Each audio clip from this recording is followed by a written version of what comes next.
এই ছেলেটি অনেকদিন পর বাড়িতে এসে দরজার পাশে লুকিয়ে থাকে তার স্ত্রীকে সারপ্রাইজ দেওয়ার জন্য। অন্যদিকে তার স্ত্রী দরজা খুলে ঘরের ভিতরে চোরের মতো ঢুকতে শুরু করে যেন কেউ তাকে দেখে না ফেলে। এদিকে ছেলেটি খুবই খুশি ছিল, কেননা সে জানতো তার স্ত্রী অন্তঃসত্ত্বা, সে আর কিছুদিন পরই বাবা হবে, এই জন্য সে অনেক কষ্টে ছুটি নিয়ে বাড়িতে এসেছে।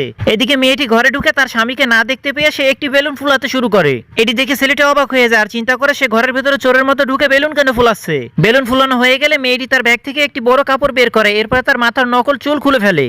এরপরে সে তাড়াহুড়ো করে সেই বড় পোশাকটি পরে ফেলে। এদিকে তার স্বামী এইসব দেখে অবাক হয়ে যায়। পোশাকটি পরার পরে সেই বেলুনটি পোশাকের ভিতরে ঢুকিয়ে নেয়। আসলে মেয়েটি প্রেগনেন্ট ছিল না, এই বেলুন দিয়ে প্রেগনেন্ট হওয়ার অভিনয় করত। সমস্ত কিছু হয়ে গেলে মেয়েটি হুইল চেয়ারের উপরে বসে পড়ে। এরপরে সে তার ব্যাগ থেকে আবারও কিছু সাদা কাপড় বের করে তার মাথায় পেঁচাতে শুরু করে। অন্যদিকে ছেলেটি যে ভালোবাসা নিয়ে বাড়িতে এসেছিল তার স্ত্রীর এই কর্মকাণ্ড দেখে সে খুবই কষ্ট পায়। এদিকে মেয়েটির মাথা ব্যান্ডেজ করা হয়ে গেলে হাতও ব্যান্ডেজ করে গলার সাথে ঝুলিয়ে দেয়, যাতে সকলে বুঝতে পারে তার হাতও ভেঙে গেছে। সবকিছু কমপ্লিট করার পরে তার ব্যাগ থেকে মোবাইল বের করে তার বয়ফ্রেন্ডকে ফোন দেয়। ফোন দিয়ে বলে, জান তুমি চিন্তা করো না, আমি আগের মতো অভিনয় করতে শুরু করে দিয়েছি। এদিকে মেয়েটির স্বামী সমস্ত কিছু দেখে ফেলে, কিন্তু সে কিছুই বুঝতে পারে না। বন্ধুরা, এরপর কি হলো দেখার আগে তুমি আজকে নামাজ আদায় করেছো তো? নামাজ আদায় না করলে অবশ্যই করে নিও, কেননা নামাজ ছাড়া কোনো গতি নেই। আর এই নামাজের দাওয়াতটি ভালো লাগলে একটি লাইক করে অবশ্যই চ্যানেলটি সাবস্ক্রাইব করে দিও।